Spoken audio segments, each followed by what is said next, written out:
You don't need to have seen many movies to know that any horror movie can be made. There are ghost sharks, haunted videos, killer clowns, and more strange horror movie ideas. But sometimes reality itself outweighs fiction. I honestly can't blame you if you don't believe the story I'm about to tell you. Darn, I wouldn't. But thanks to that, I know the world is more mysterious than I thought. It happened one Friday morning. That day was my birthday, so I was very excited. As soon as I woke up, I looked out the window, and there I saw it. A brand new red bicycle. I'm not gonna lie, it was beautiful. I was surprised that they left it outside since someone could steal it and no one woke me up.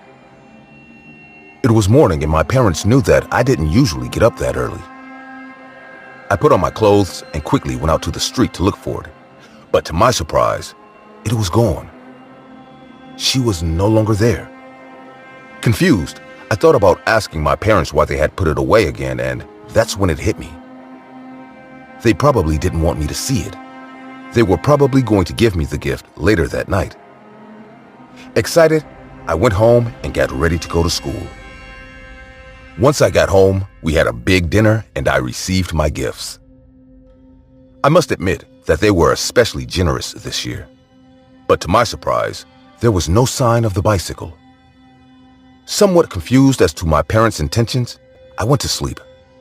I looked out the window again as I turned everything off, and to my surprise, there it was. I went up to my parents and asked them about the bike, but their answer caught me off guard. They never bought me a bicycle. I ran outside to show it to them, and at that moment, I'm sure they thought I was crazy because, again, the bike was gone. Embarrassed and confused, I went to sleep. I went to bed peacefully.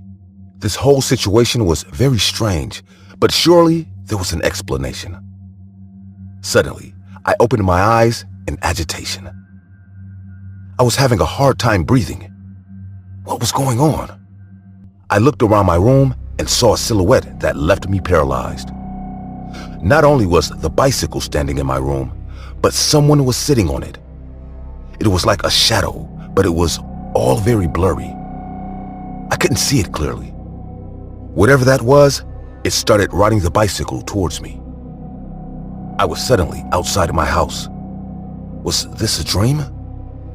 I wanted to run, scream, hide, but I couldn't do anything. I was completely paralyzed. When the bicycle arrived next to me, the man stretched out his hands towards me, and suddenly, I gave a terrible scream and woke up. What a horrible night. I took a deep breath and rubbed my eyes.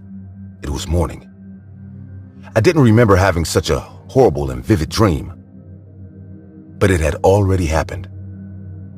Suddenly, I heard the sound of bells outside my house, and when I looked out, I froze. It was the bicycle. I was very scared, but I wanted to put the doubt to rest. I made a stupid decision and went out the window, so this time I would know why it always disappears. I ran towards it, but something made me stop. With every step I took, a horrible oppression violently penetrated my chest. Something made me unable to get closer. I fell to the ground. It was getting harder and harder to breathe. The bicycle's lock came off by itself, and it began to move towards me. I couldn't move. It was exactly the same as in the nightmare, and I could swear, though I didn't see it, I knew that the same being was driving it towards me. With every centimeter that I advanced, I could see how something took shape on top of the bicycle. It was the same being as in the nightmare, but this time, it was clearer than ever. Its body was completely black. It was like a shadow, but with eyes. The eyes were huge and extremely marked. Those eyes were staring at me. They kept shaking. Even though the little bike was moving very slowly, I could feel that whoever was riding it had an enormous thirst for blood. The closer it got to me, the more I trembled in anticipation. When he was almost beside me, I felt something I had never felt before. A feeling of sadness, of oppression. It was like a feeling of death. I was ready to accept my fate. I prayed that I would pass out before that being got to me.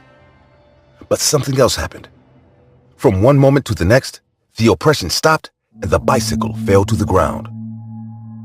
I tried to get up to see what was happening, but I felt a blow to my belly and fell again. This was not a demon or a ghost. I had been kicked by a student I recognized from my school, but older than me. He told me to stay on the ground or he would hit me more, and without another word, he took my bike. In pain, I went back to my room, covered myself in my sheets, and began to cry. I didn't understand anything that had happened, but I was grateful I was still alive. Soon after, my mother started to accompany me to school. The reason? She saw on TV that there had been a brutal murder for which the killer was unknown. The victim's name is Francis. That was the same boy who stole the bicycle. In the last picture taken of him before he died, the bike was standing behind him. What no one noticed is that the bike was standing with no lock, as if someone was sitting on it.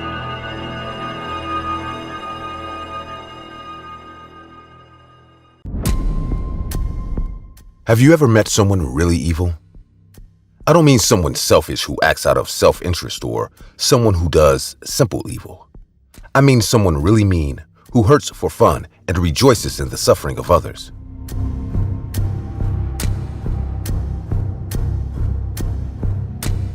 Well, I touched such a person, and let me tell you, more than people, these are monsters.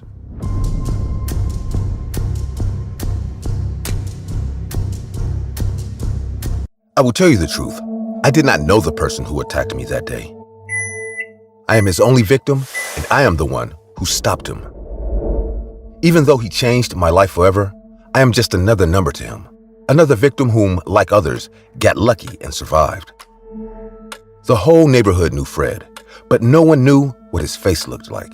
All they knew was that they had to watch out for him. Fred just appeared one night, and he never left.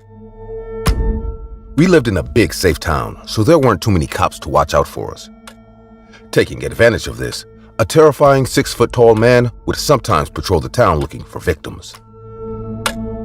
The man was known to ride a bicycle with a huge hammer on his back. Fred always wore a generic mask and a leather jacket that said Fred on his back. By the time a poor person heard the bell on his bike, it was usually too late.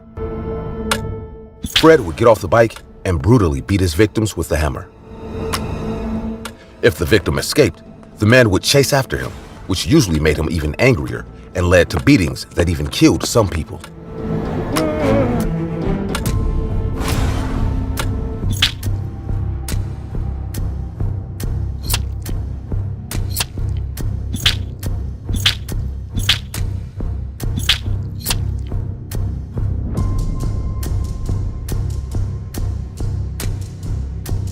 As I told you before, the neighborhood police could never find him.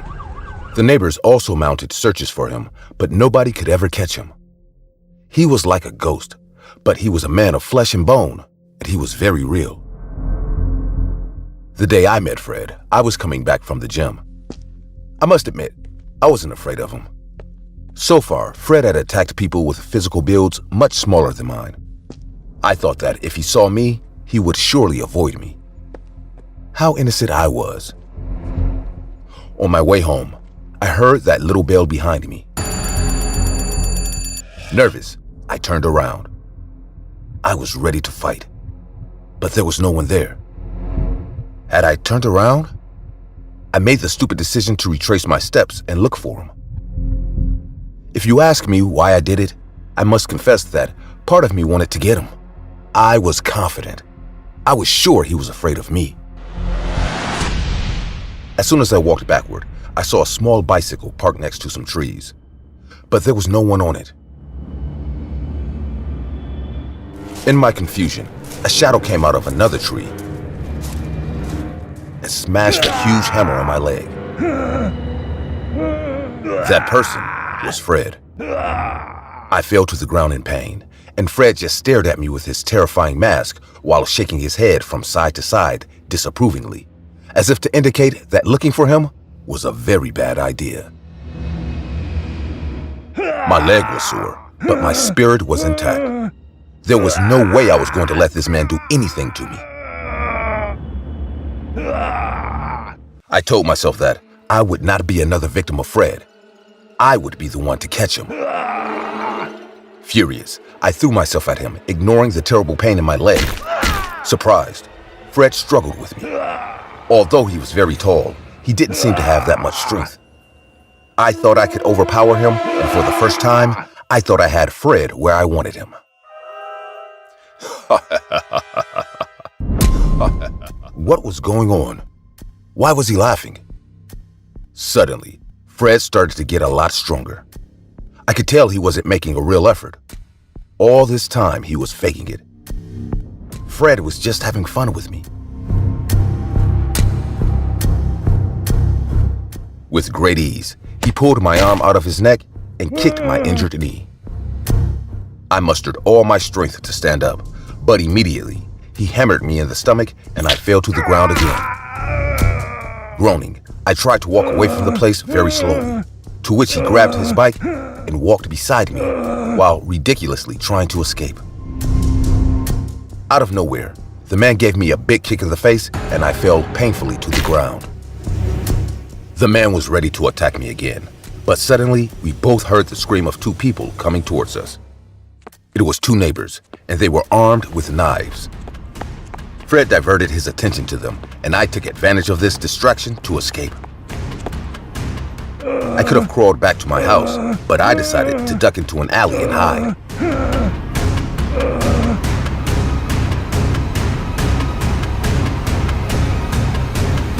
From there, I looked back in the direction of the fight, and to my terror, the two men were on the ground, dead, and Fred was gone. I froze in terror. I didn't breathe or move. I couldn't see my attacker, but I could hear a bicycle riding nearby, circling the place with its terrifying little bell. After a few seconds, Fred decided to ride his bike into the alley. He was driving it very slowly, looking around. Even though I was hiding, I was behind a garbage can out in the open. He was going to find me, and he was going to kill me. His bike kept going. He was a few meters away. He was going to see me. I started to cry. I wanted those last seconds to last forever. I didn't want my life to end. As Fred was about to pass my hiding place, I heard the police sirens coming in our direction. Fred got a little nervous and sped up his bike. As he did, the man turned his face in my direction and saw me.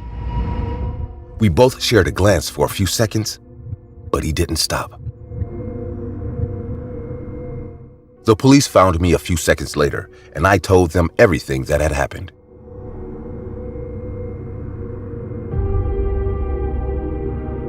Eventually, Fred was caught and arrested a few months later. When his identity was revealed, everyone in the neighborhood was shocked. He was a person from the neighborhood with a family and a job. He was not special. He had no motivation. He just killed for fun. From that day on, I never took anything for granted. This did not teach me any valuable or positive lessons. I am more suspicious and afraid of everyone. Who knows if the nice person who is serving you in a grocery store might be the next Fred?